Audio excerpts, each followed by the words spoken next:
Hello everyone and welcome to QualityOldGames. Today we are having 4 additional GCs, Dirtiest GCs in Rome TotalWar. And these have been suggested by you, the viewers, so let's see how we will do. The first one is using archers in CGs, and this works especially well against settlement with only wooden walls. So as those stone walls do have towers, or rather better towers, this does not work as well. But basically the idea is to bring missile troops to the front, and the enemy will be running here and there, and you will be inflicting heavy casualties on them. So as you can see already, 28% casualties inflicted. Of course there is that chariot general firing backhand bowmen as well. So perhaps we should actually focus a bit more on them. But I think you can already see the point. So basically, the enemy will be pretty much wiped out before the actual battle even begins. And you can actually even provoke the enemy to bring troops to the center if you bring, or rather break down the gate, because that will usually force a reaction from the AI. And as you can see, they are running here and there. Phalanxes just going to be wrecked, and as one unit goes down, another one comes to take its place, and peasants, well, no wonder they are going down. But this should provoke, yeah, these guys are coming here, they are pulling back, Nile spearmen coming, going down. Now there is that one cavalryman, they are bringing next 2 slingers. They are down, and there is only that one unit at the city center, which is not coming. So, I mean, I guess we can just bring in the archers to finish the job inside the settlement. Our warriors have driven the enemy A really neat way to take settlements without suffering too many casualties. This also works with javelin missile troops, also Hastati and other Roman troops throwing pila will be quite efficient in this approach.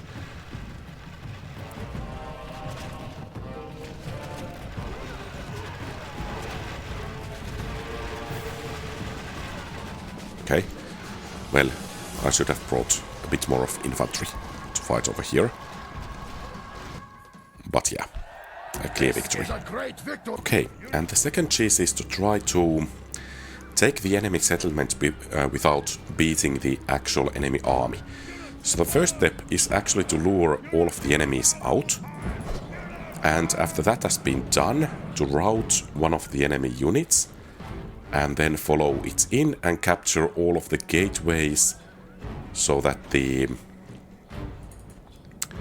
enemies actually cannot get back in, and thus they would be beaten.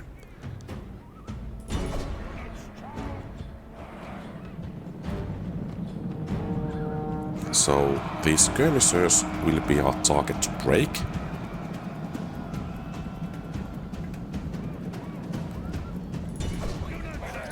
Good. And now we need to just wait for them to get in.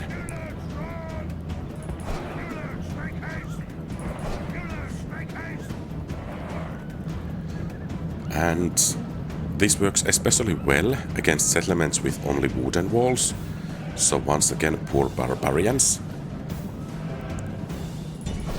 They are the prime target for this type of tactics. It's not necessary to actually try to break another unit, but perhaps things will go a bit more smoothly if we can get in a bit faster.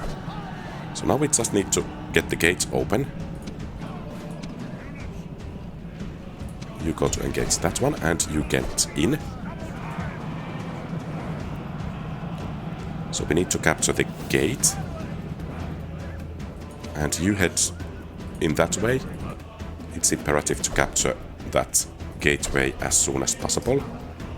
And you head to the other gate on the other side.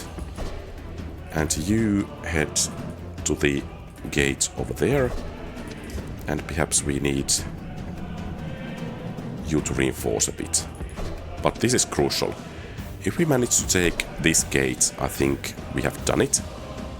Unfortunately, our troops are a bit dispersed over here. We can get a bit of a shortcut over here, but it's going to be a close call regarding the first gate, and I need you guys to get there as fast as possible. It does not matter if the fleeing enemies get to the city center because the number is so small. And what's especially dirty about this tactic is that it does not help the enemy at all that they attacked, and actually their troops won't be surviving. So yeah, the dirty thing here is that the enemy troops are not surviving, even though most of them did not fight in the battle. So that's rather nasty. So they will lose their settlement and they will lose their whole army as well.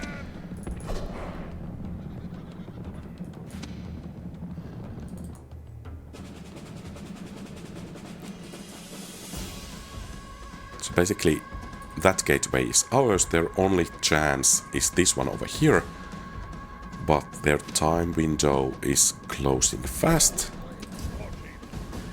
and their troop number inside the walls is dwindling fast as well.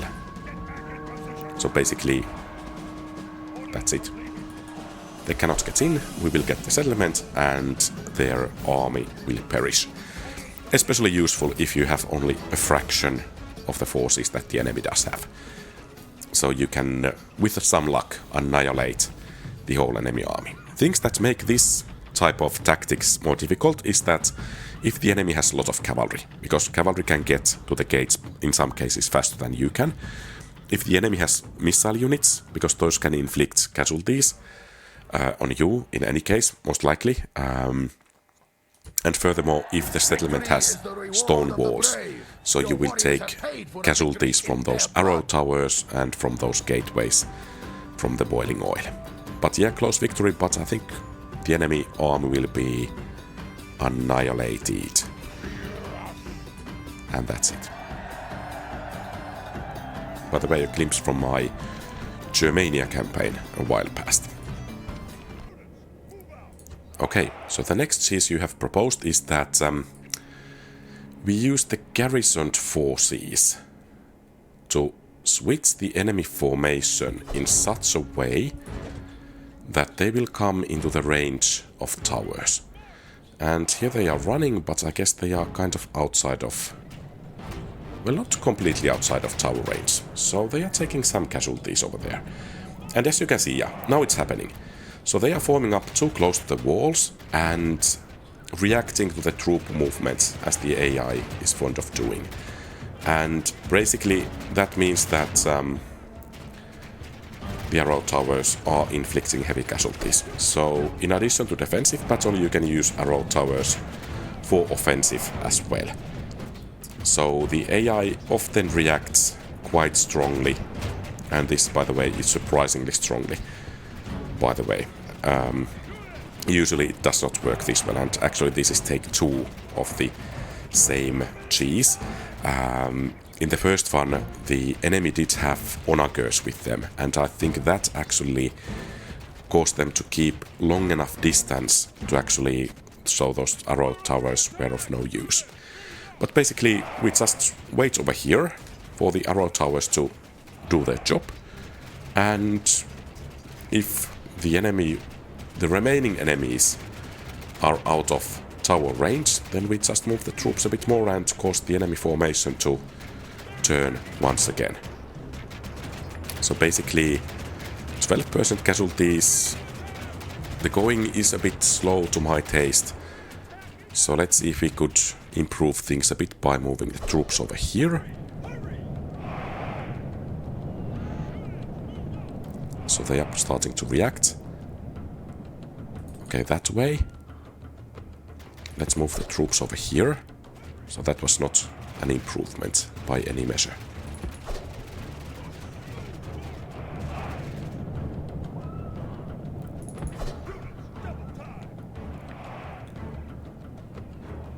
And perhaps I was a bit too greedy. As now the... Well, they're coming back.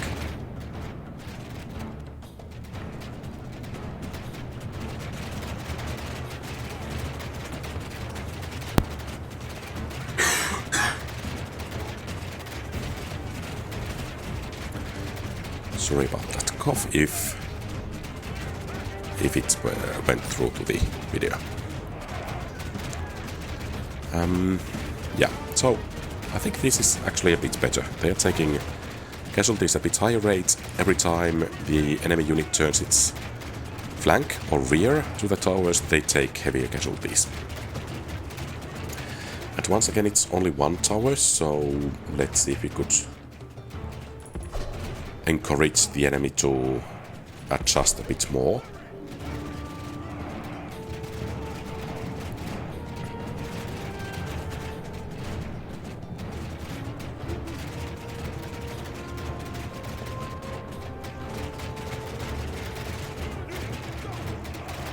Yeah, I think this is working out rather nicely.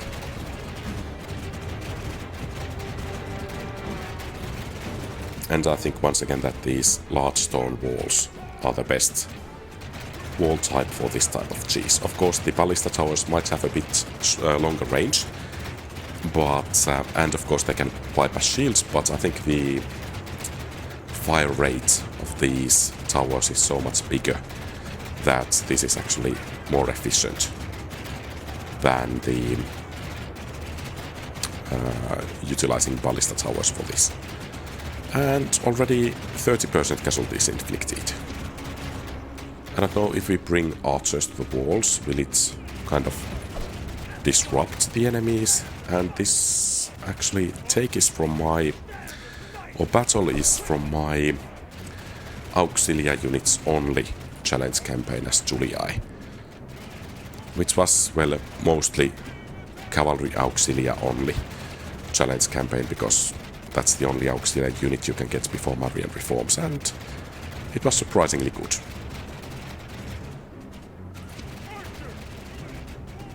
So it seems the AI is doing no favors for us either.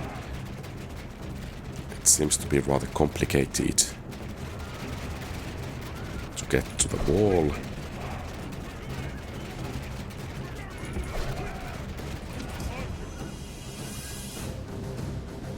Okay, you're not going to go there.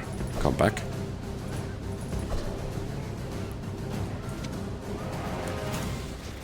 And you can start firing. And if you can target the cavalry, I think that would be better.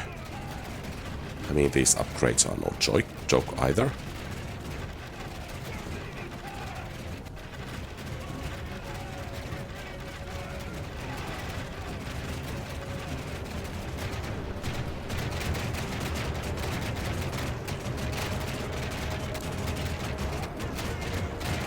Oh, there's Tudor.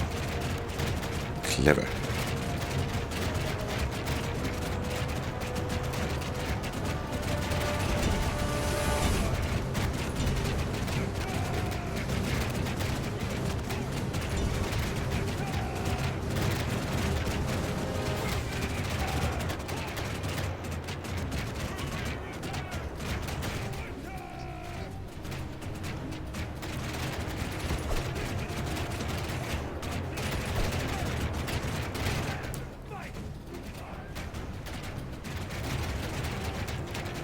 Over 50% of the enemy is down, and there is more to come.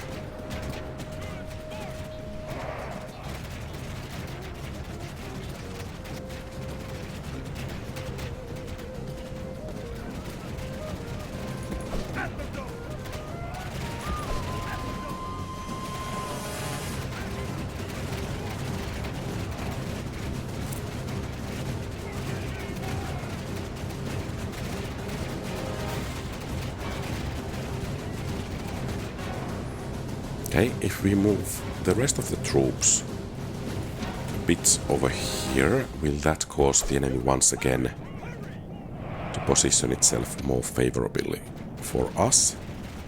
Not quite. Okay, What if we move the archers back over here?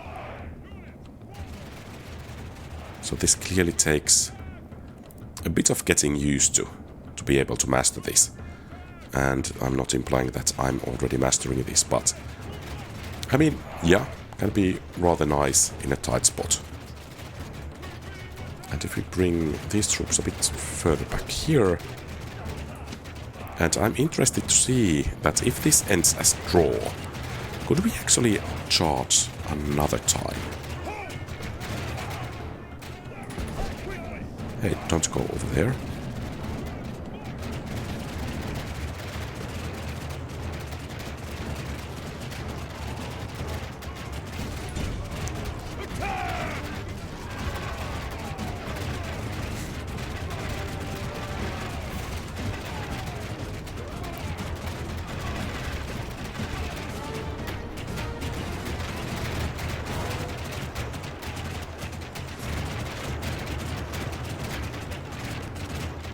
So basically the question is, can this be rinsed and repeated?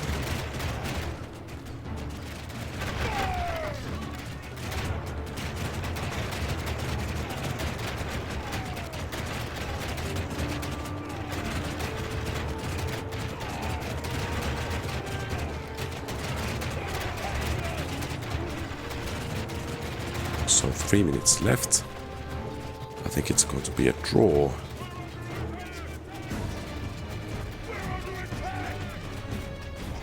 And new formation. Good news for us. Can you fire at something? 2 minutes left.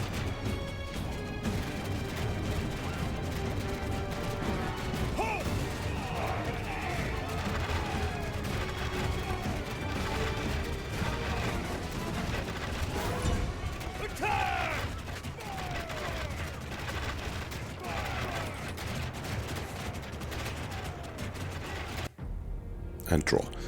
Okay, so let's see. At the very least, we are able to make another attack next turn. Yeah, it won't work again this turn. But yeah, rather nice. The majority of enemy army defeated and minimal losses to us. So really, really useful cheese. So, the fourth cheese kind of requires the AI to remain relatively passive when one is going on the offensive. So as you can see, the AI is taking a formation over there, but they are not advancing. So they are halting over there. And if we actually could encourage them to switch their formation a bit,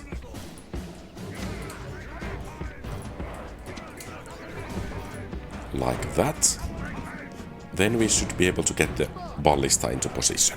And I have to admit that I have never used this cheese, so let's see how I will do. So basically the idea is to snipe the enemy general with ballistae, except that those Nile cavalry does have some other ideas. Let's see if we could call back those ballista guys. Okay, good. And now they are sending Desert Axemen. So basically the idea just is that from proper angle we should be able to hit the enemy general relatively neatly.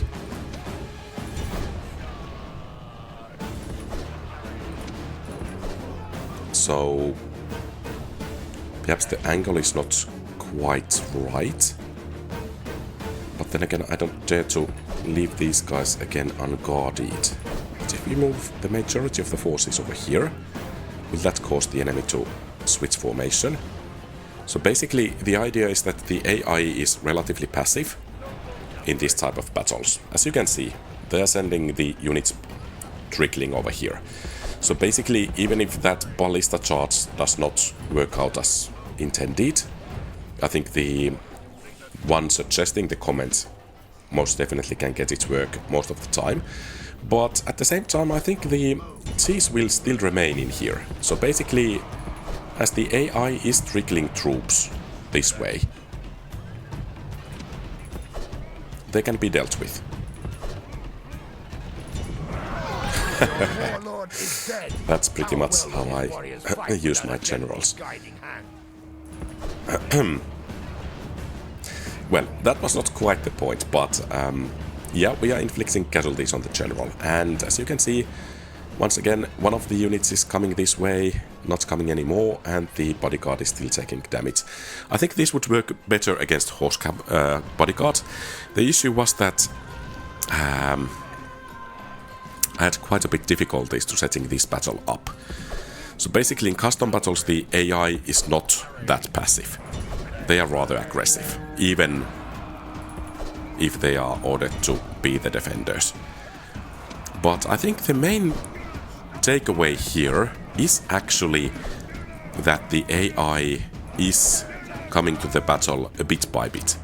So they can be easily countered. Because, well, if they send only one unit at a time, then we will have local superiority even if we have lesser troops, lesser number of troops than them.